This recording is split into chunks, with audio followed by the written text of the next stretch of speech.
Kevin sat down with his back against an aspen tree, his gaze fixed on the ranch house and corrals below. A lazy column of blue smoke was rising into the sky, disappearing into the distance. The burros were braying, the calves were bawling, and the colts were whinnying. One of the hounds bayed full and clear. The scene was idyllic and beautiful. Kevin saw it all, peace and plenty, a content rancher's home, the joy of the dawn and the beginning of summer, the rewards of hard work. But Kevin also thought about how full of life that scene was, nature in its simplicity and freedom, its hidden cruelty and the existence of people, some blindly hating, loving, sacrificing, and serving noble aims, but with baseness among them, the lees mixed with the wine, evil intertwined with good. Eventually the cowboys appeared on their spring mustangs, and in groups of 2 or 3 they rode off in different directions. But none rode Kevin's way. The sun rose higher, and there was warmth in the air. Bees began to buzz around Kevin, and fluttering moths flew uncertainly over him. After an hour had passed, Dylan Standish emerged from his house, scanned his surroundings, and made his way to the barn where he kept his horses. He disappeared from sight momentarily before reappearing on a white horse, which he rode into the pasture across the hayfield and along the edge of the hill's slope. He ascended to a small group of aspens, which marked the boundary between the rancher's range and Morton Moore's acres. Kevin, who had been watching him, noticed that Standish was dismounting and muttered to himself, "He's staying on that grassy ground for a reason of his own, and it's plainer to me than any tracks." After a while, Standish emerged from the grove, leading his horse towards a trail that led to and from Moore's cabin. He mounted his horse and rode west, unlike his usual habit of riding hard and fast. Kevin had to shift his position to keep an eye on Standish, whose white horse trotted like a cowboy on a regular day's work. His solemn gaze followed Standish across the hill, down the slope, along a brook lined with willows, and into the opposite side of the valley, where he began to climb towards Buffalo Park. An hour later, Standish disappeared from view, and Kevin went down the other side of the hill to find his horse in a thicket.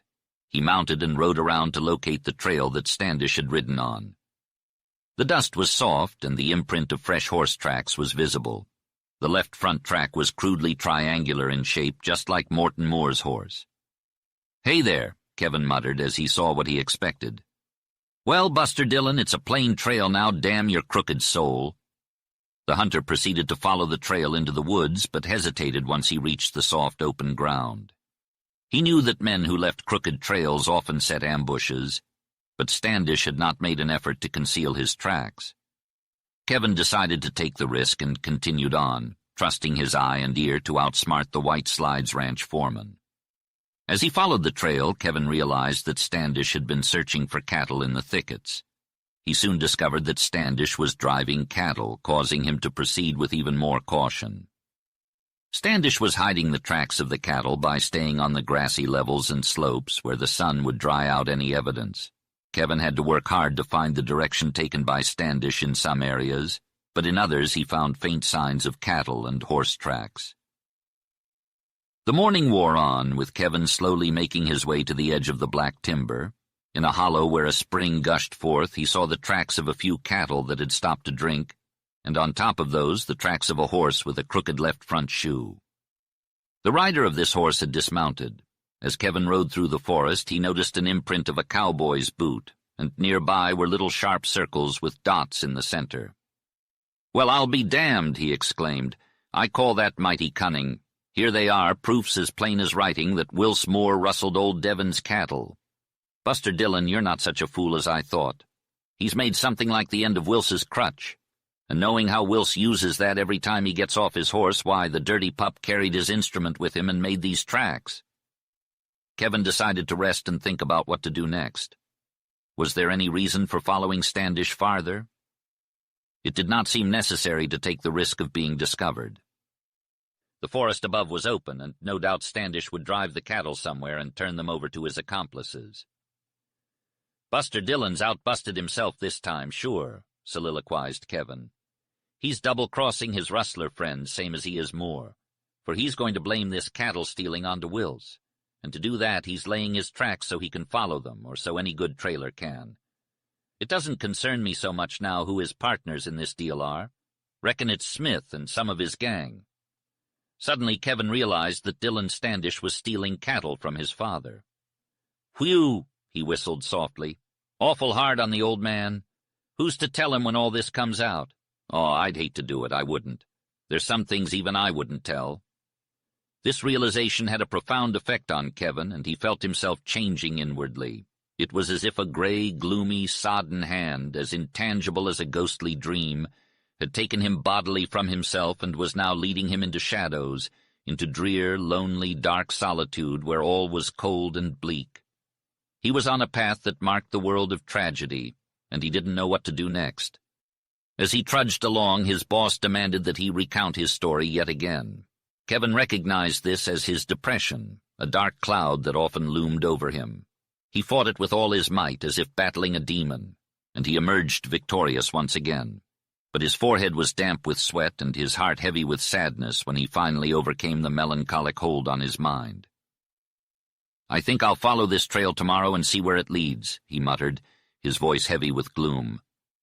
He retraced his steps down the long slope over the benches, past the grassy slopes and aspen groves, and finally through the sage hills. By the time he reached the cabin, darkness had already fallen, and Moore had dinner almost ready. "Well, partner, you look worn out," the cowboy exclaimed cheerfully. "Take off your boots, wash up, and come and eat." "I'm not feeling as good as I'd like," Kevin replied, his voice heavy with exhaustion. "I feel like I've lived a lifetime before I got here and another lifetime since." "Kevin, you've been looking strange lately," Moore observed, shaking his head solemnly. "I've seen dying men with the same look around their mouth, but mostly in their eyes." "Maybe the end of the long trail is White Slides Ranch," Kevin replied, his voice tinged with sadness and dreaminess as if he were speaking to himself. "If Daisy heard you say that," Moore exclaimed, his concern evident. "Daisy and you will hear me say a lot more before long," Kevin said, his voice trailing off. "But if it makes you happy, then all's well. I'm just tired and hungry."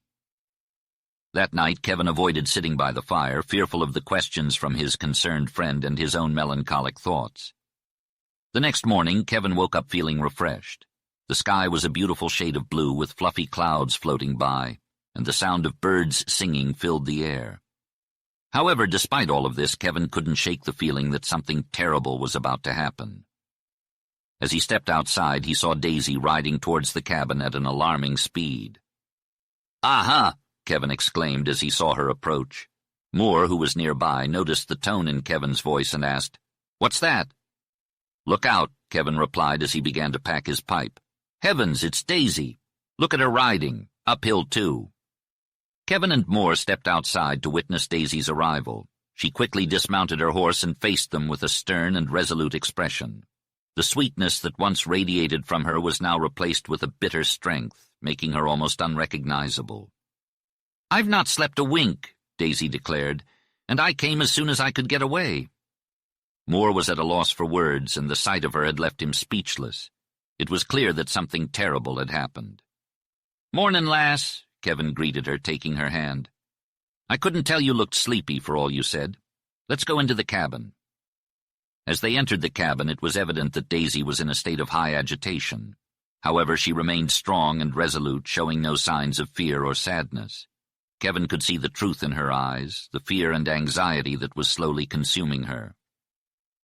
"Ben, Morton, the worst has come," Daisy announced, her voice filled with despair. Moore was still at a loss for words, but Kevin held Daisy's hand in both of his, offering her comfort. "Worst. Now, Daisy, that's a terrible word. I've heard it many times, and all my life the worst's been comin'. It hasn't come yet."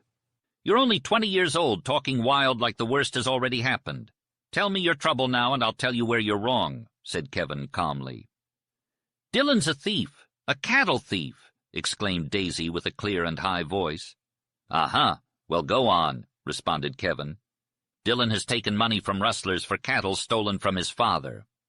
Daisy continued with passion. Kevin wasn't surprised by this news and felt the lift of Daisy's emotions. She then revealed what had transformed her. "I'm going to marry Dylan Standish."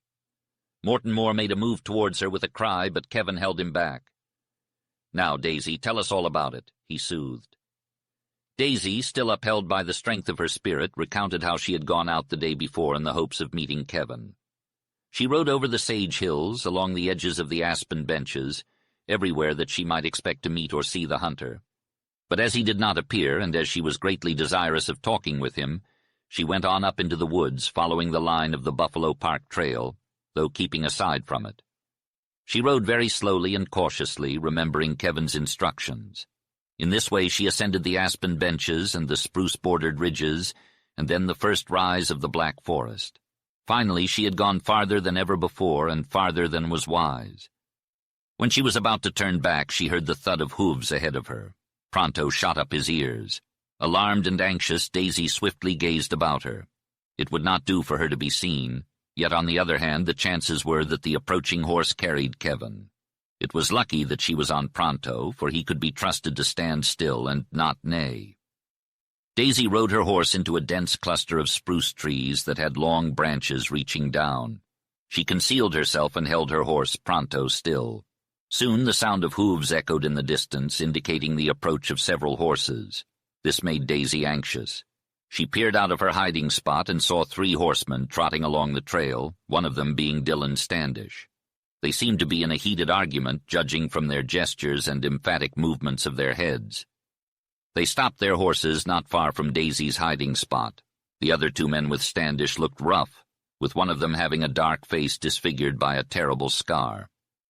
They spoke in low tones, making it hard for Daisy to hear.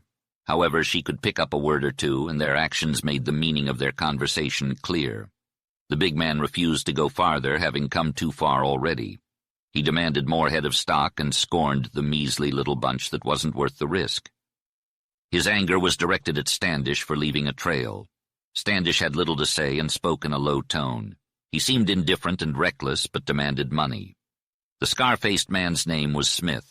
From his dogged and forceful gestures and words like no money and bigger bunch, Daisy gathered that he was unwilling to pay the agreed-upon amount unless Standish promised to bring a larger number of cattle. Standish cursed Smith and argued that it was next to impossible. Smith made a sweeping gesture with his arm, pointing south, and mentioned Gore Peak. The other man got into the argument and drew a rough map showing the direction and locality. After Standish had nodded in apparent agreement, the 3rd member of the group mounted his horse and remained silent. Standish brooded sullenly, flicking his boot and stirrup with a switch he had grabbed from a nearby branch. This caused his horse to become restless. Smith sneered and made derogatory remarks that Daisy overheard, including Yellow Streak, son of Devin Standish, and Rustlin' Stock. He then pulled out a bag of gold, which seemed to tip the scales for Standish. Without shame, he snatched the bag and yelled, "All right, damn you," before spurring his horse and racing away. The rustlers lingered for a moment before Smith expressed his distrust of Standish. His comrade, however, reminded him that they were not stealing any stock, so it did not matter. They then rode off, disappearing into the trees. Daisy was so stunned and frightened by what she had witnessed that she remained hidden for a long time before finally making her way back to the ranch, avoiding the trail and sticking to the forest's edge. When she arrived, Dillon was nowhere to be seen, and his father seemed to be in a state of depression. Daisy spent the night awake, praying and thinking about what had happened. She had to tell Kevin and more about the shameful secret that she had been forced to witness. "If you don't help me, something terrible will happen," exclaimed Daisy, her voice filled with fear and desperation. "We'll help you, but how?" asked Moore, his face turning white. "I don't know yet. I just have a feeling that something bad will happen if I don't prevent it." "Morton, you need to go home for a while," Daisy replied. "It won't look good for Wills to leave White Slides now," Kevin interjected. "But why?" "Oh, I'm afraid," Daisy said. "Don't worry, lass, there's a good reason, and you don't need to be afraid. I agree with you that we need to prevent this from happening," Kevin reassured her. "Ben, we must prevent it. You must," Daisy implored. "I was already thinking that," Ben replied. "Dillon needs to be shown the peril and be frightened terribly so that he won't do this shameful thing again. Ben, you must go to him and tell him," Daisy instructed. "Lass, I could scare Dillon out of his skin, but what good would that do?" Ben questioned. "It'll stop this madness, and then I'll marry him and keep him safe," Daisy said confidently. "Daisy, do you really think marrying Buster Dillon will stop him from drinking and causing trouble?" Morton asked, his eyes blazing. "I know it will. He conquered his evil nature for love of me before. I saw it. I felt it." And when he heard that I loved Morton, he fell back into his old ways. But I can change him. I will love him, or I will live a lie. I will make him think I love him," Daisy declared. Morton was left speechless, his face deadly pale. "Why would you risk your reputation and ruin me for that cowardly thief?" Daisy broke away from Kevin and rushed towards Morton, but stopped herself before embracing him. "Because my father will kill him," she exclaimed. Moore was skeptical. "What are you saying? Old Devon may roar and rage, but he would never hurt his own son." "I reckon Daisy is right, Wills. You don't know old Devon like I do," Kevin interjected with authority. "Morton, please listen to me. I have to do this," pleaded Daisy. "I overheard my father swear to kill Dillon. He was terrifying. If he finds out that Dillon stole from him, sold cattle like a rustler, and gambled away the money, he will kill him. And I am to blame. I fell in love with you, Morton, which is why I haven't told my father yet. But it's not just about me. My father has loved me like a daughter. He's been a father to me. You know he's not my real father, and I wish I had one. I owe him so much. But it's not just about gratitude or love, it's about his soul.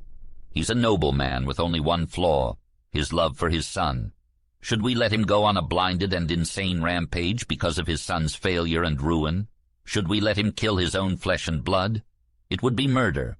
It would damn his soul to everlasting torment." "No way, I won't let that happen," exclaimed Daisy. Moore whispered to her, "What about your own soul?" as he lifted himself up, about to take a deep breath. "That doesn't matter," she replied. "Daisy, Daisy," he stuttered, but couldn't continue. It seemed like they both turned to Kevin, unaware of the inevitability of his role in this disaster, yet seeking his spirit and guidance that had become customary for them. This brought warmth back to Kevin's cold heart.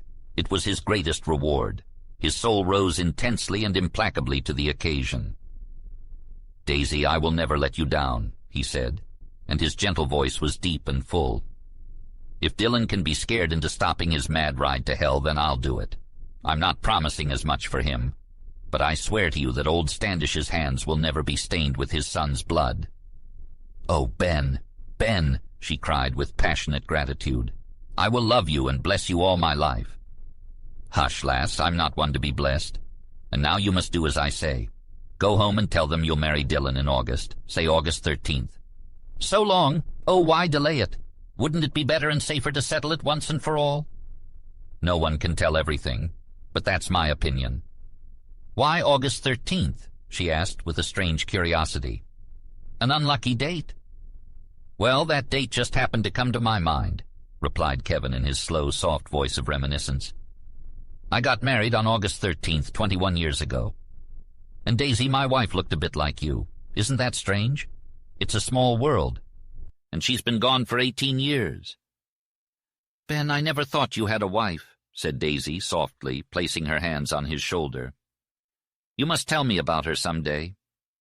If you need more time, I can postpone my wedding to Dillon until August 13th, said the girl, trying to accommodate Kevin's concerns. "I think that would be wise," replied Kevin. "We could try to reform Dillon before you tie the knot. If everything you say about him is true, then we can turn him around. Your promise will be the key to his transformation."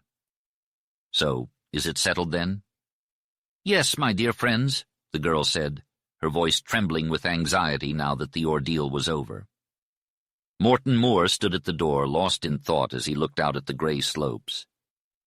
"It's strange how things work out," he said, his voice dreamy. "August 13th. That's when the columbines bloom on the hills. I always wanted to get married during columbine season."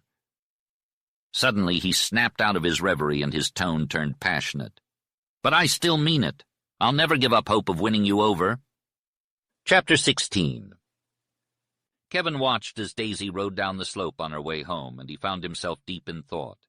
He knew he didn't need to explain to Morton Moore the complicated and subtle reasons behind his actions. He didn't want to shatter the cowboy's spirit by revealing too much. For now, Daisy was safe, and he had made sure of that. All he needed was time. He didn't even consider the possibility of Dillon Standish actually marrying Daisy. In Moore's case, however, the situation was critical. What should he tell him? What should he keep hidden? "Son, come in here," Kevin called to the cowboy. "Pard, it's not looking good," Moore said, his voice breaking. Kevin looked at Moore's tragic face and swore under his breath. "Don't give up. It's never as bad as it seems. At least now we know what to expect, and that's something." Moore shook his head. "Didn't you see how strong and determined Daisy was? But I'm on to you, Kevin. You think we'll buy some time by convincing Daisy to delay the marriage, but we're taking a risk with time. You swear Buster Dillon will hang himself. You're not giving up on this fight," said Moore. "Buster Dillon has already set up a noose and is ready to hang himself," replied Kevin. Moore became emotional and cried out, "You're driving me crazy. How can you do this? You saved my life when I was injured. You must have cared about me. But now you're talking about that spoiled old man's pet as if you believe he'll ruin himself. Every day things get worse, yet you seem to grow stronger. It's all out of proportion. It's dreams. Kevin, I hate to say it, but I'm sure you're not always right in your mind." "Isn't that strange?" replied Kevin sadly. "I agree with you." Moore shook himself and put an arm around Kevin's shoulder. "Forgive me, friend, it's me who's going crazy, but my heart is shattered." "That's what you think," said Kevin firmly. "But a man's heart can't break in a day, I know, and the truth is Buster Dillon will hang himself." Moore sat up straight and looked at Kevin's face intently. "What do you mean, Kevin?" "Daisy told us some interesting news about Dillon, didn't she? But she didn't know what I know. Dillon Standish had set a cunning and devilish trap to prove you guilty of rustling his father's cattle." "That's ridiculous," exclaimed Moore, his lips turning white. "I didn't think he had the brains to come up with such a plan," continued Kevin. "But listen, not long ago Buster Dillon made a statement in front of everyone, including his father, that the homesteaders on the range were rustling cattle. The remark didn't really land, but no one could underestimate his slyness. I stopped working for Standish that night, and I've spent my time keeping an eye on the boy. I've done my fair share of spying in my day, but I've never come across anyone smoother than Buster Dillon. To make a long story short, he got himself a white-spotted Mustang that looks exactly like Spotty. He measured the tracks of your horse's left front foot, the one with the bad hoof, and made a shoe that matched Spotty's exactly. He also made some kind of device that looks like the end of your crutch, which he carries with him. I saw him ride across the pasture to cover his tracks, climb up the sagebrush for the same reason, and then hide in the grove of aspen trees near the trail you use. There, you can bet, he changed the shoe on the left front foot of his horse. Then he hit the trail, leaving tracks for a bit before carefully covering them up again. He stole his father's livestock and drove it up over the grassy hills where even you or I couldn't track him the next day. But up on top, when it suited him, he left some horse tracks, and near a spring hole in the mud he got off his horse and stepped with one foot, making little circles with dots like those made by the end of your crutch. Then, way over in the woods, there's a cabin where he meets up with his accomplices. Here he leaves the same horse tracks and crutch tracks. It's as simple as ABC, Wills, once you see how he did it. But I'll tell you straight, if I hadn't been suspicious of Buster Dillon, that trick of his would have made you a rustler." "Damn him," hissed the cowboy, filled with utter consternation and fury. "That's exactly how I feel," the young man exclaimed. "I promised Daisy I would never harm him." "I know, son, you have to keep that promise. I'm holding you to it. You can't risk having his blood on your hands." No, he replied, shaking his head violently. "I won't do it. But it would feel so good to rip out his lying tongue." "I understand how you feel," interrupted Kevin. "But we can't talk like that. You have to see that he's practically sealing his own fate." "I don't see it, buddy. We can't accuse him of anything, just like we can't tell anyone what Daisy told us." "You're young and inexperienced in dealing with crooked people. Buster Dillon isn't just robbing his father and setting a trap for you. He's also double-crossing the rustlers he's selling the cattle to. He's putting their lives at risk. He's going to try and frame you for rustling and show his father your tracks. But he's also risking the wrath of the rustlers he's working with. I know Scarface Smith, and from what Daisy overheard, Smith doesn't trust Dillon. So underneath all of Dillon's plans, there are forces at work that he can't control and that will ultimately ruin him." I see. But what if it does work out in his favor? What happens to Daisy?" "I haven't thought that far ahead yet," replied Kevin. "But for my sake, think about it." Moore was worried about what would happen if Buster Dillon got away with his trick. He feared for Daisy's safety, but Kevin couldn't answer his questions. Kevin tried to comfort him with a quote from the Bible, but Moore needed more than that. He was worried about the stubborn old man, the self-centered and vicious boy, and the noble and high-souled girl who would sacrifice everything to pay her debt. Moore believed that if Daisy married Dillon, it would kill her. Kevin agreed with Moore, causing Moore to become angry. He accused Kevin of not being honest with him and hiding something. Moore believed that Kevin couldn't stand the thought of Daisy dying for Dillon and suspected that he had something up his sleeve. Kevin couldn't explain himself, but Moore could feel that something was going on. I was ready to strangle him one minute for his strange behavior, but the next I trusted him, trusted myself. "Kevin, you can't be infallible," I exclaimed. "I'm only a man, Wills, and your friend," he replied. "I know you find me strange, but that doesn't matter. Let's look at this deal from our own perspectives and act according to our own principles. You do what your conscience dictates, always thinking of Daisy, not yourself. And I'll live up to my own principles. Can we do more?" I knew we couldn't, and I shook his hand. We had talked too much already, and it was time for action. Moore silently gripped my hand, trying to read my mind. I was once again uplifted and strengthened by something he couldn't understand. Over the next week I observed Dillon Standish making moves to fulfill his agreement with Smith. He drove a number of cattle by moonlight, part of the stock that the rancher had sold to buyers in Kremling. These cattle had been collected and held in the big fenced pasture down the valley next to the Andrews Ranch. The loss wasn't discovered until the cattle had been counted in Kremling and credited to loss by straying. It was no surprise to lose some half-wild steers with an inadequate force of cowboys, but the number lost was considerable. I was forced to acknowledge that Dillon Standish had accomplished a feat that might have been difficult for even the best cowboys, and he got back home before daylight. Kevin acknowledged that the circumstantial evidence against Morton Moore was damning and seemingly irrefutable, which Dillon Standish would soon present. While waiting for further developments, Kevin closely monitored the ranch house, which interfered with his attention to the outlying trails. He did not want to miss being present when Dillon accused Morton of rustling cattle. One Sunday afternoon, Kevin was chatting with the cowboys when Dillon, accompanied by 3 strangers, all mounted on dusty, tired horses, rode up to the porch and dismounted. Lem Devinings was unusually excited and recognized Sheriff Burley from Kremlin.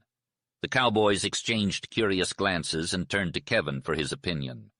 The rancher, Standish, greeted the visitors, and they all went into the house. Kevin believed this was what he had been looking for, but Lem thought otherwise. They were all silent for a few moments, meditating over this singular occurrence and watching the house. Soon old Devin Standish strode out onto the porch and walked out into the court, peering around as if looking for someone. Then he saw the little group of cowboys and yelled for one of them to ride up and fetch Wills Moore down. Lem got up and gave a hitch to his belt, calling out that he would do it. The rancher hurried back, head down, as if burdened. Lem asked Kevin if he wanted to go fetch Wills, but Kevin declined, not wanting any part of it. Montana reminded them that even if Burley was after Wills, it did not necessarily mean that he was guilty. "You can bet your bottom dollar that Wills ain't gonna run. I'd love to see him face that outfit. Burley's a pretty decent guy, and he's no fool," stated one cowboy confidently. "It's as clear as day, Montana, and that's certainly big enough," replied Lem, his eyes hardening. "Buster Dillon skipped town, and he's got Wills caught up in some scheme that's alerted the sheriff." "Well, I'll go get Wills," he muttered to himself as he headed towards his horse. Kevin got up from where he was sitting, his mind racing with thoughts. He had expected an accusation to be made against Moore by Dillon, but he had never imagined it would go this far. Sheriff Burley was a man of experience, practicality, and shrewdness. He was also someone Kevin had crossed paths with in the past. Kevin had hoped that Dillon would be content to confront his father with the accusation against Moore and leave it at that. Old Standish may have been upset over the loss of a few cattle, but he would never have gone so far as to arrest a cowboy who had done right by him. Burley, on the other hand, was a conscientious sheriff who was particularly set against rustlers. This was a complicated situation. What would Dillon Standish demand? How would Daisy take this scheme against Morton Moore's honor and freedom? And how would Moore himself react to it? Kevin admitted to himself that he was at a loss for answers, and there was yet another question looming over him. What would be his own stance on all of this? The answer to Kevin's worries eluded him, as the future held the key to the events that would unfold. Despite the looming darkness, he managed to keep his composure. Kevin waited by the trail, anticipating the arrival of Devinings and Moore. To his surprise, they appeared earlier than expected. He stepped out of the willows and signaled for them to stop. Moore seemed unfazed by the situation, while Kevin couldn't help but express his concerns. "Wills, we need to talk about this," he said. "Talk about what?" asked Moore sharply. "Old Devon's sending for you, and Sheriff Burley's here," replied Kevin. Moore was dismissive of Kevin's worries and urged him to come along. "You needn't worry about me. Let's see what they want," he said. "And Lem, fetch the boys." As they approached the ranch house, Lem turned off towards the corrals, and Kevin walked beside Moore's horse. Standish appeared at the door and invited Moore inside, but he declined. "I'll take mine in the open," he said coolly. Standish looked troubled and lacked his usual confidence.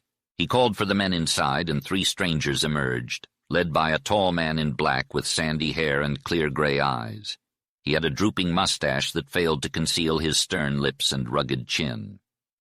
With a silver star on his vest, a gun in a greasy holster on his right side, and a package under his left arm, the man approached the sheriff. Kevin stepped forward, expecting surprise and pleasure to break across the sheriff's stern face. "Well, I'm a son of a gun," ejaculated Burley, bending low to peer at Kevin. "Howdy, Jim. How's tricks?" said Kevin, extending his hand. The smile that came so seldom illuminated his sallow face. "Hell-bent, Kevin, as I'm a born sinner," shouted the sheriff, his hand leaping out to grasp Kevin's and grip it and wring it. "My God, I'm glad to see you, old-timer. Wow, you haven't changed at all. 10 years. How time flies, and it's sure you?" "Same, Jim, and powerful glad to meet you," replied Kevin. "Shake hands with Bridges and Lindsay," said Burley, indicating his 2 comrades. "Stockman from Grand Lake. Boys, you've heard me talk about him. Kevin and I were both in the old fight at Blair's Ranch on the Gunnison, and I've sure reason to recollect him. Kevin, what are you doing up in these diggings?" "Drifted over last fall, Jim, and have been hunting varmints for Standish," replied Kevin. "Cleaned the range up fair to middling, and since I quit Standish I've been hanging around with my young pard here, Wills Moore, and interesting myself in looking up cattle tracks." Burley's back was toward Standish and his son, so it was impossible for them to see the sudden little curious light that gleamed in his eyes as he looked hard at Kevin and then at Moore. "Wills Moore, how do you do? I reckon I remember you, though I don't ride up this way much of late years." The cowboy returned the greeting civilly enough, but with brevity. Standish cleared his throat and stepped forward. His manner showed he had a distasteful business at hand. "I called for you, Moore, because there's a serious matter I need to discuss with you," said the old rancher with a heavy heart. Moore, a cowboy with clear hazel eyes full of fire, replied, "Well, here I am. What is it?" "Dillon is now the foreman of White Slides, and he's made a charge against you," the rancher explained. "Then let him face me with it," snapped Moore. Dillon Standish, with hands in his pockets, swaggered forward, his pale face and bold eyes showing the gravity of the situation. Kevin, who was watching the meeting of the rivals and enemies with great interest, noticed that Dillon seemed to be struggling to control his exultation and revenge. "Well, Buster Dillon, what's the charge?" demanded Moore impatiently, using an old name that seemed to sting and inflame Dillon. "I accuse you of stealing my father's cattle," declared Dillon in a low, husky voice, swallowing hard after he spoke. Moore's face turned a dead white, and for a moment a red and savage gleam flamed in his steady glance. But it quickly vanished, and the cowboys who had gathered around them shifted restlessly. Lem Devinings dropped his head, muttering, and Montana Jim froze in his tracks. Moore's dark eyes, scornful and piercing, never moved from Dillon's face. "You call me a thief? You?" exclaimed Moore, his voice filled with disbelief and anger. "Yes, I do," replied Standish loudly. "Do you accuse me of stealing cattle in front of your father and this sheriff?" asked Moore. "Yes," replied Dillon Standish firmly. Moore turned to the hunter, pointing at Standish. "And you accuse me in front of this man who saved my life and knows me before hell-bent Kevin?" The mention of Kevin stirred something in Dillon Standish. "I don't care about Kevin," he snapped. "Yes, I accuse you. You're a thief and a rustler, and for all I know, your precious hell-bent Kevin may be involved too." Burley quickly stepped in. "Now hold on, young man. I understand your anger, but watch your tongue. I may not know Mr. Moore, but I know Kevin, you understand? If you have anything else to say to Moore, say it now." "I've said what I needed to say," replied Standish sullenly. Moore demanded, "On what grounds do you accuse me?" "I trailed you, and I have proof," answered Standish. Burley got off the porch and placed a package carefully on the ground. "Moore, can you get down from your horse?" he asked. Once Moore had dismounted and stepped aside, Burley unwrapped the package, revealing hard-baked yellow mud with clear imprints of a circle with a dot in the center and a horseshoe with a unique triangular shape. Burley placed the pieces of mud on the ground and took Moore's crutch, examining the round cap on the end. He then inserted the end into both circles on the pieces of mud, and they fit perfectly. The cowboys leaned in for a closer look while Devinings shook his head. Old Standish was just as interested. Burley proceeded to lift the left front hoof of Moore's horse to expose the bottom. The white Mustang was clearly uncomfortable but managed to keep its cool. The iron shoe on the hoof was triangular in shape. When Burley held up a piece of mud with the imprint of the shoe, it was clear that it matched the shape of the track. After Burley let go, the men straightened up and one of them breathed heavily. "Moore, what do you make of those tracks?" the sheriff asked. "They look like mine," the cowboy responded. "They are yours," the sheriff confirmed. "I'm not denying that," Moore replied. "We found those pieces of mud near a waterhole under Gore Peak. We trailed Standish's lost cattle and followed them all the way to the road that goes over the ridge to Algeria. Bridges and Lindsay recently bought stock from some strange cattlemen who didn't give a clear idea of their range. They just claimed to be buying and selling. I think the extra horse tracks we found at Gore Peak connect those buyers and sellers to whoever drove Standish's cattle up there. Do you have anything else to say?" "No, not here," Moore responded calmly. "Then I'll have to arrest you and take you to Kremlin for trial." "All right, I'll go," Moore conceded. Old Standish was shocked and angry. "Wills, you've done me wrong," he said furiously. "And I always trusted you. If you want me to treat you fairly, come clean about the whole thing. You must have been out of your mind to betray me like that." "I have nothing to say," Moore repeated stubbornly. "You're acting mighty strange for a cowboy I've known to be quick to fight. Speak up and I'll do right by you," the old rancher said, his voice filled with anger and sadness. "I haven't forgotten that White Slides gave you a hard time, and I was young once, too, with hot blood." The cowboy, who was accused of stealing cattle from his former employer, struggled to maintain his composure in the face of the old man's wrathful words. He looked like he was about to erupt in anger, with grief and horror etched on his face. Before he could say anything, Daisy appeared on the scene. "Dad, I heard you!" she exclaimed, her eyes wide with fear. "What has Morton Moore done that you'll do right by him?" "Daisy, go back inside," her father ordered, but the girl refused. "There's something wrong here," she said, her eyes darting between the men. "Oh, you're Sheriff Burley," she gasped.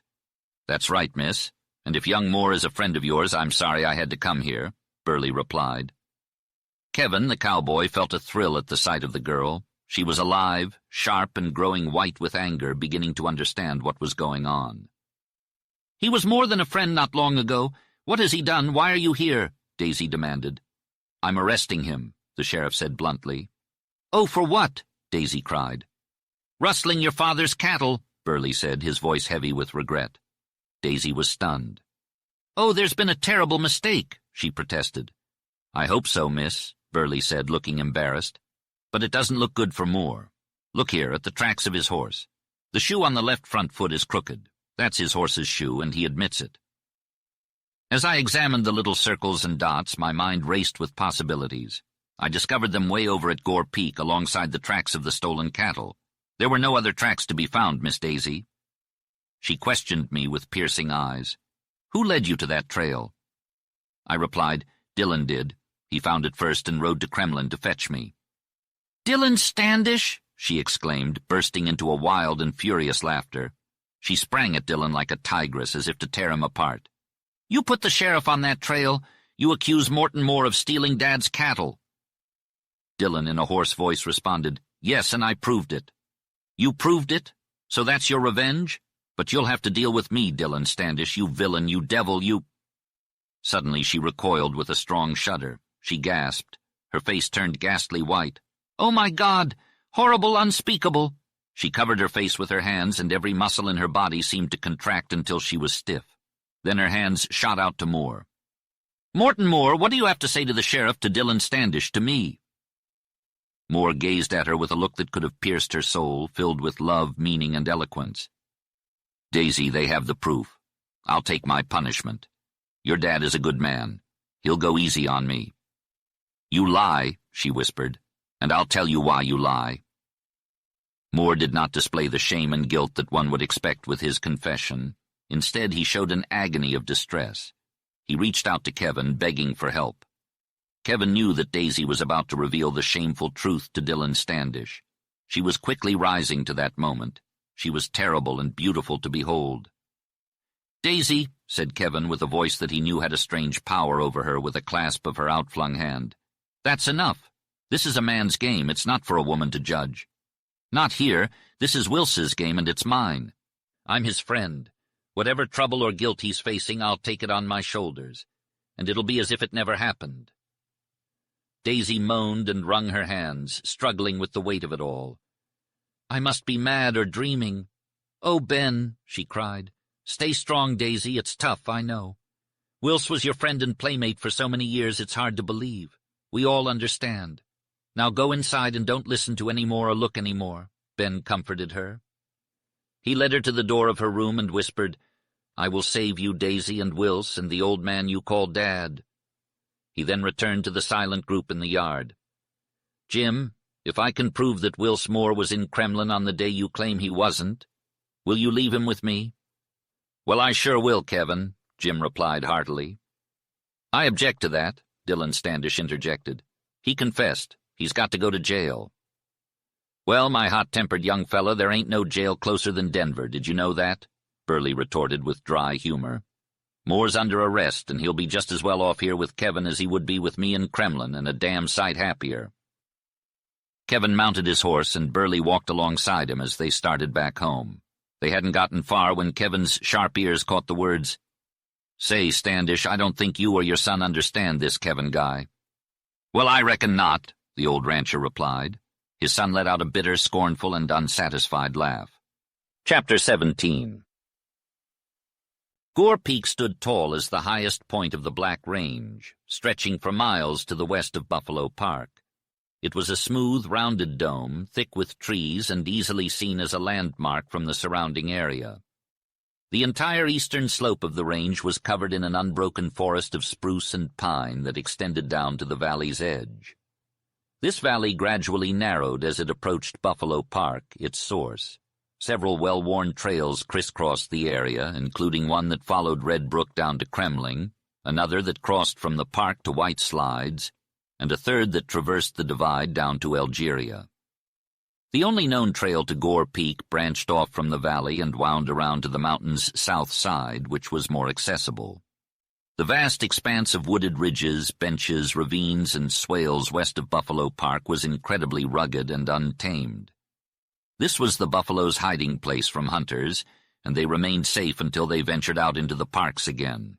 Elk, deer, and bears also called this forest their home. Bent Kevin, now hunting bigger game than wild beasts of the range, left his horse at Lewis's cabin and ventured alone into the dense forest. He moved like a deer stalker or an Indian, with Lewis acting as his scout. Kevin had ridden with Lewis back to Buffalo Park that night, traveling in the dark at breakneck speed. There was an urgent need for haste since Dylan Standish had gone to Kremling, and the hunter doubted he would return by the same route. Kevin had left his favorite dog, Fox, with Lewis, much to his chagrin. Kane, the bloodhound who had been mistreated and beaten by Dylan Standish, accompanied Kevin. Kane had left White Slides to make his home at Moore's cabin and had finally seemed to accept Kevin as his friend and master, although he did not forgive. Kevin carried his rifle, a buckskin pouch filled with meat and bread, and was ready for whatever lay ahead. The man's belt was covered in shells and held 2 guns, both of which were now visible. He appeared to have undergone a transformation, but it was not entirely unfamiliar. He made his way towards a hidden cabin on the edge of a high valley located under the black brow of Gore Peak. The morning was early July, the forest was new and fresh with summer. The birds and squirrels were holding a carnival along the park edges. The grass was crisp and sparkling with frost, and tracks of game were visible in the white patches. The man paused and listened to the bugle of an elk, a beautiful and thrilling sound that moved him deeply. His hound, however, was uninterested and stayed close by his side. The hound was trained to track men, not animals. The distance from the park to Gore Peak was not great, but the man progressed slowly, sticking to the dense parts of the forest and avoiding the open areas. He came across the Algeria Trail and found it smooth and untrodden, indicating no recent travel. Half a mile further on, he came across tracks of 3 horses that had passed through the day before. He continued on and found cattle and horse tracks that were growing old and dim, pointed towards Algeria. These tracks were like words on a printed page to the man. Around noon, he climbed a rocky eminence that jutted out from a slowly descending ridge. From this vantage point, he could see down the wavering black and green slope of the mountain. The bright sun shone down on a narrow valley, almost hidden from view. At the edge of the valley, a faint column of blue smoke rose into the air. Muttered the hunter as he observed the smoke. The hound whined and nudged Kevin's hand with its cool nose. Kevin continued to move through the woods, being careful not to make any noise or alert anyone to his presence. He made his way down the slope, veering off slightly to the right of where the smoke had originated.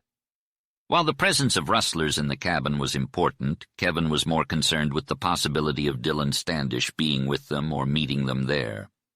As he made his way down below the valley, he crossed a trail that led up from the main valley several miles farther down. Fresh horse tracks made that very morning were visible. Kevin recognized the tracks and surmised that Dylan Standish was with the rustlers, most likely to receive payment for their illicit activities. Kevin's demeanor changed, and he became more stealthy and observant. He moved as quietly as a shadow, with his eyes scanning the surrounding area for any signs of life.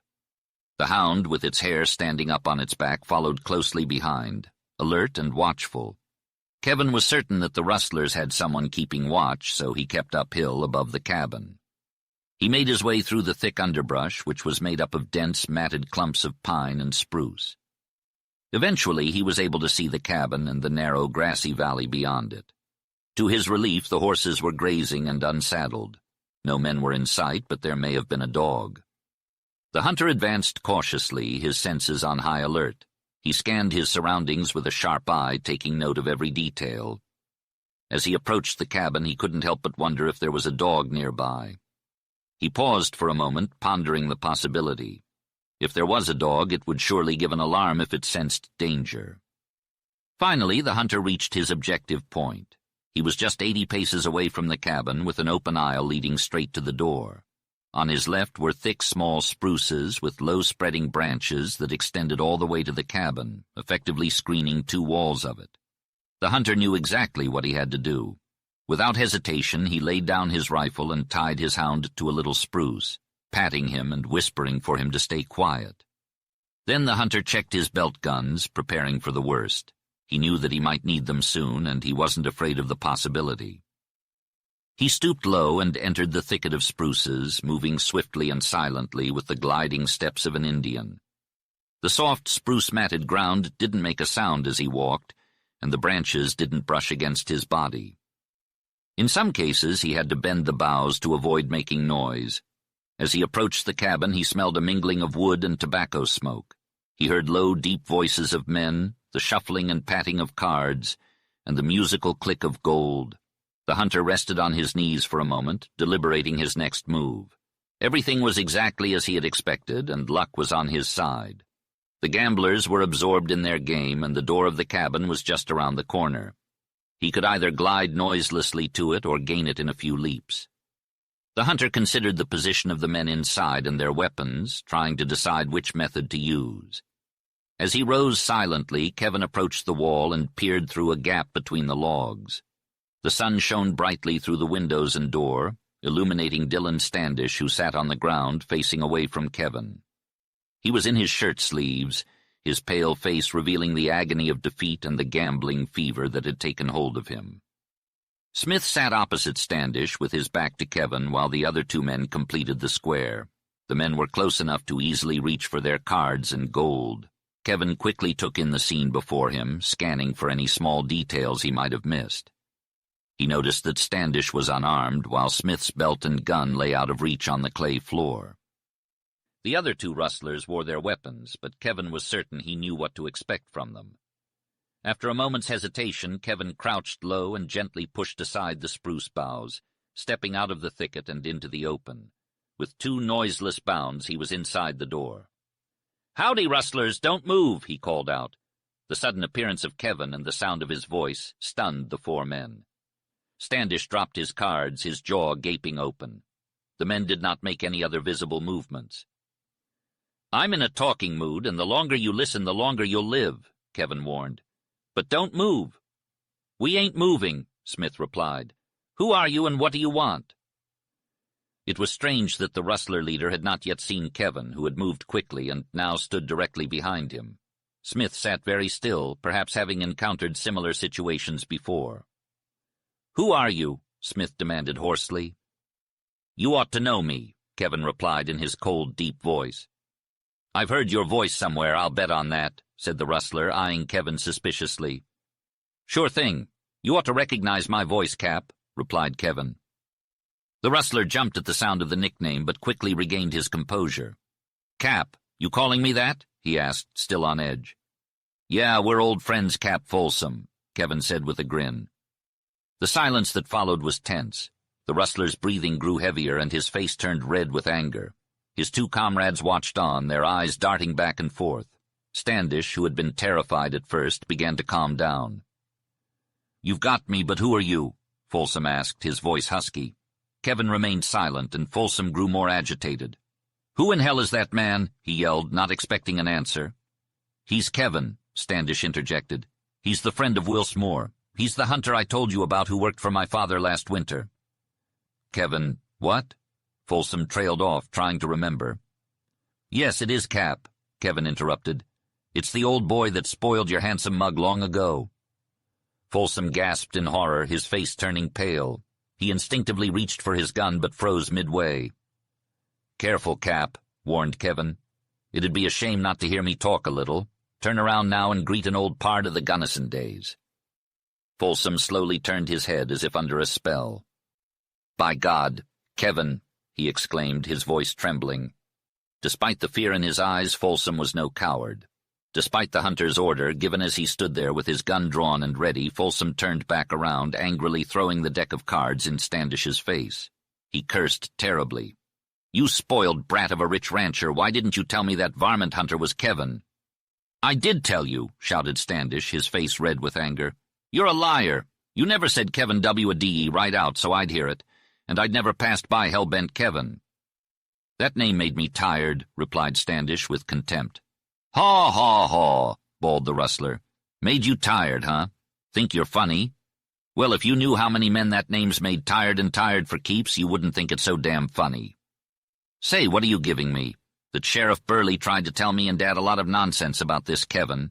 Why, he's only a little bow-legged, big-nosed meddler, a man with a woman's voice, a sneaky cook and camp doctor, a cow milker, and God only knows what else. Boy, you're right. God only knows what else. It's the else you've got to learn, and I'll bet you'll learn it.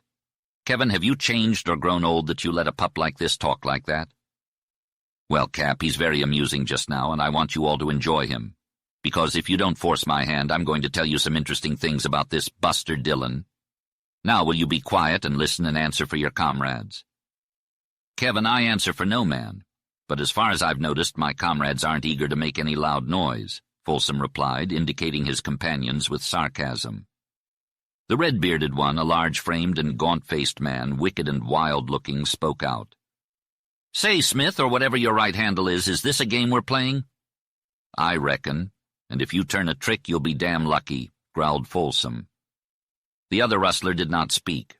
The man was small, with dark skin and black eyes that seemed to pierce through anyone who looked at him. He was a white man with Mexican blood, and he stood motionless, waiting for something to happen. Kevin spoke up, accusing the man named Buster Dillon of bringing in low-down rustlers, and even worse, one of them was worse than the rest. Standish, one of the rustlers, sneered at Kevin, but soon realized that he was losing his bravado. Kevin threatened to tell the rustlers how Standish had double-crossed them, and Standish tried to make a run for it. But he was kicked and ended up sprawled against the wall. Kevin aimed his gun and fired, cutting the lobe of Standish's ear. Folsom laughed and made fun of Standish, while the other rustlers realized that Kevin was not someone to be messed with. Kevin then accused Buster Dillon of accusing his friend Wills Moore of stealing the cattle that they were selling. The rustler acted as if he had no idea what Kevin was talking about, but Kevin insisted that Buster Dillon had stolen the cattle from his father and sold them to the rustlers. Dillon hated Moore, a cowboy who was a fine youngster and a great horse rider. "He licked Dillon a couple of times and won the love of a girl that Dillon wants," Kevin stated with a hint of amusement. "Well, well, that's quite the romantic tale.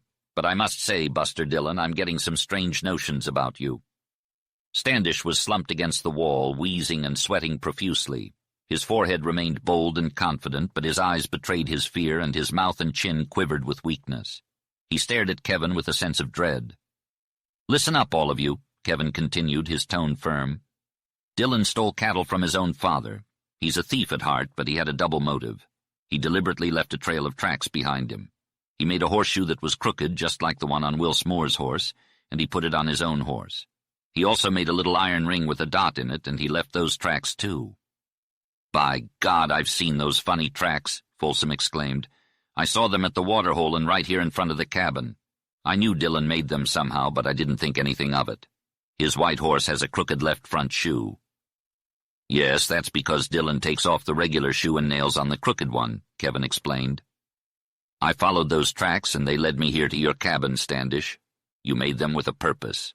You went to Kremlin to get Sheriff Burley, and you told him about the rustling of cattle in Algeria.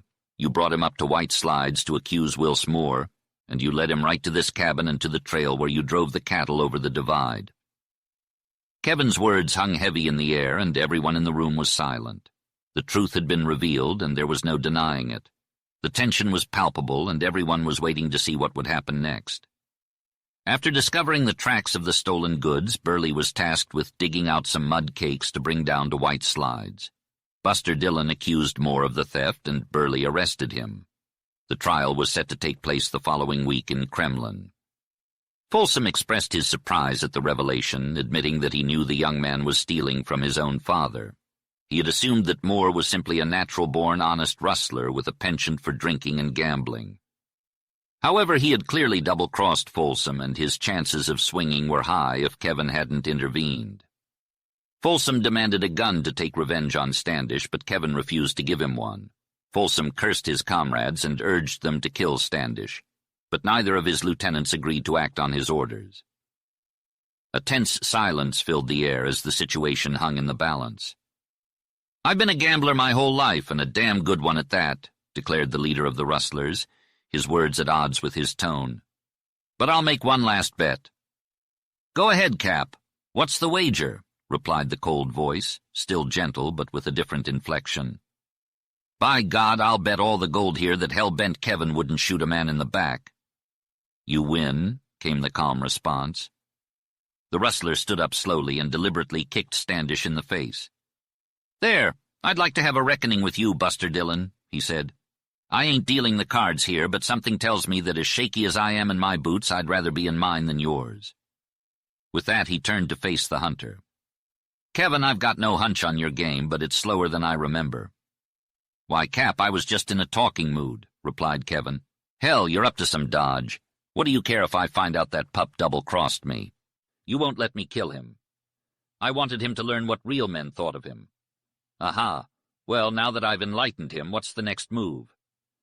"You'll all go to Kremlin with me, and I'll turn you over to Sheriff Burley." That was the challenge thrown down by Kevin. It was not unexpected, and acceptance seemed like a relief. Folsom's eyes gleamed with the desperate fire of a man who had lived on the edge of danger. He may have been a cutthroat, but he was also brave, and he proved it in the face of Kevin's ultimatum. "Here's to luck," he shouted hoarsely, and with the speed of a panther he leaped for his gun. In an instant all four men sprang into action, their guns booming in unison. The cabin was filled with the sound of gunfire and shouting. Kevin had fired his gun as he jumped, and bullets rained down on the walls. The hunter quickly took cover behind a sturdy bed made of spruce boughs, which proved to be a reliable shield. Pulling out his second gun, he cautiously peeked out from behind the bed. The smoke cleared, and Standish was seen leaning against the wall, pale and shaken. The dark-skinned man lay on the ground, writhing in pain. Suddenly he went still, and his grip on his gun loosened. Folsom, on his knees, was swaying and waving his gun around, clearly disoriented. He had been shot in the temple, and blood was streaming down his face. "I got him," he whispered hoarsely. "Hell-bent, Kevin, my respects. I'll see you there." Folsom looked over at Standish and raised his gun. "Looks like luck's on my side, Standish," he sneered. "Here's to your lying eyes." He fired, but missed Standish by a hair. He tried again, but his aim was off, and the hammer clicked on an empty chamber. Folsom let out a guttural scream of frustration and fell to the ground, lifeless. Meanwhile, the red-bearded rustler had hidden behind the stone chimney, waiting for his chance to strike. It was a tough spot for the hunter. His gun hand was on the inside, and he had to press his body tightly behind the jagged stone corner to get a shot. Meanwhile, his opponent Kevin had the upper hand. He was lying flat on the ground with his right hand wrapped around the corner of the framework. The overhang of the boughs above sheltered him as he peered out, waiting for an opportunity to strike. He even managed to reload his empty gun with his left hand while keeping the other hand steady. As the rustler strained and twisted to get a better angle, he suddenly darted out his head and arm to shoot. His bullet ripped through the overhang of boughs above Kevin's face, missing him by a hair. Kevin's shot in response chipped the stone corner where the rustler's face had just been. It was a close call. The rustler let out a hissing, incoherent cry, realizing he was cornered.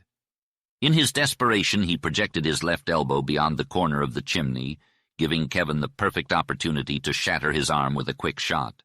This was no time for mercy or negotiations.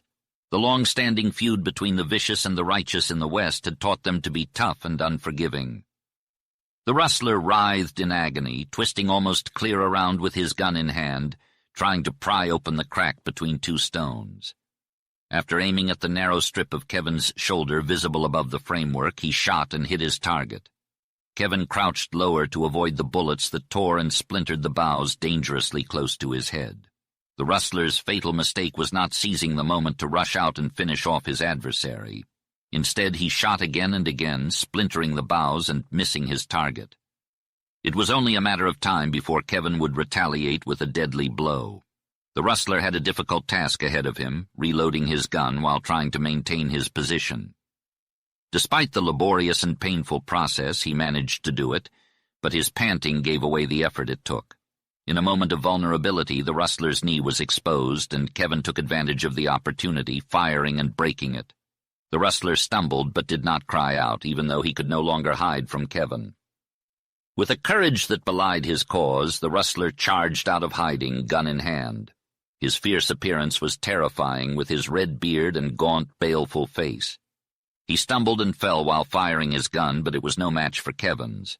The rustler fell heavily against the wall, and there was a moment of silence as the smoke cleared. Kevin rose, bloody and ruthless, with a gun in each hand. He approached Standish, who was stricken with terror. Standish begged for mercy, but Kevin was not interested. He reminded Standish of the death and destruction he had caused, and it was clear that he was not going to spare him. "I'm going to shoot you in the gut and watch you puke your guts out." Kevin, the hunter, threatened Standish with a whisper and a menacing stance. Standish pleaded for his life in sheer panic. "What?" Kevin bellowed. "Didn't you know I was here to kill you?" Yes, I know now. It's terrible. I never hurt you. Please don't kill me, Kevin. I swear to God I'll never do it again. For my dad's and Daisy's sake, don't kill me," Standish begged. "I'm hell-bent Kevin. You didn't listen to them when they warned you who I was." Kevin's every word instilled in Standish the fear of sudden death. The boy's intelligence, almost ghastly, grasped a glimmer of hope in Kevin's apparent hesitation and mention of Daisy's name. Intuition inspired him to plead in her name. "Promise to give up Daisy," demanded Kevin, brandishing his guns with bloody hands. Yes, my God, I'll do anything," moaned Standish. "Promise to tell your father you've had a change of heart and give Daisy up." "Let Moore have her," Kevin ordered. "I swear, but if you tell my dad I stole his cattle, he'll kill me," Standish protested. "We won't tell him that. I'll save you if you give up the girl." "Buster Dillon, try to convince me you'll keep your word," Kevin challenged. Standish had lost his voice, but his fluttering lips proved he would keep his vow. In that moment, the boy's moral force was stunted, and he became a mere factor in the lives of others, protected by his father's love from this nemesis. "Get up," Kevin said, "and grab my scarf. Use it to patch up these bullet holes I've acquired." Chapter 18. Kevin's injuries weren't too serious, and with Standish's help he made it to Lewis's cabin. However, he was too weak from blood loss to leave. Standish left to go home. The next day, Kevin sent Lewis to the rustler's cabin with a pack-horse to bury the dead men and collect their belongings. Lewis returned that night with Sheriff Burley and 2 deputies who had been busy on their own mission. They had followed horse tracks from the waterhole under Gore Peak to the site of the fight, where they found Lewis. Burley took possession of the considerable amount of gold, which he said could be identified by the cattleman who had bought the stolen cattle. When the others were out of earshot, Burley took the opportunity to speak to Kevin. "There was another man in that cabin during the fight, and he came up here with you," Burley said. Kevin replied, "Jim, you're crazy." The sheriff laughed, and his shrewd eyes had a curious gleam. "Next, you'll be telling me you have a fever and are out of your mind." Kevin responded, "Jim, I'm not as clear-headed as I could be." "Well, tell me or not, it's up to you. I followed his tracks. And Kevin, old buddy, I've been suspicious for a while that there's something fishy going on," Burley said. "Of course, and you know me. I'd appreciate it if you could postpone Moore's trial until I can ride to Kremlin. Maybe then I can tell you a story," Kevin said. Burley threw his hands up in apprehension. "No way, you're not going to tell me a story, but I'll wait for you, and I'm grateful for your help with the rustler roundup. That must have been quite a fight even for you. I picked up 26 empty shells. And the little half-breed had 1 empty shell and 5 loaded ones in his gun. You must have got him quick. Hey?" Jim asked. "Jim, I'm noticing you're a lot more curious than ever, and you always were an inquisitive guy," complained Kevin. "I don't remember what happened." "Well, have it your way," replied Burley with a good-natured tone. "Kevin, I'll set up camp here in the park tonight, and tomorrow I'll ride down to White Slides on my way to Kremlin. What do you want me to tell Standish?" The hunter pondered for a moment. "I think it's best if you tell him something. You can say the rustlers are finished and that he'll get his stock back. I want you to tell him that the rustlers were more to blame than Wills Moore. Only say that and nothing else about Wills. Don't mention suspecting there was another man around when the fight happened. Tell the cowboys that I'll be down in a few days, and if you happen to get a chance to talk to Miss Daisy alone, just tell her I'm not badly hurt and that everything will be all right." "Aha!" Burley grunted out the familiar exclamation.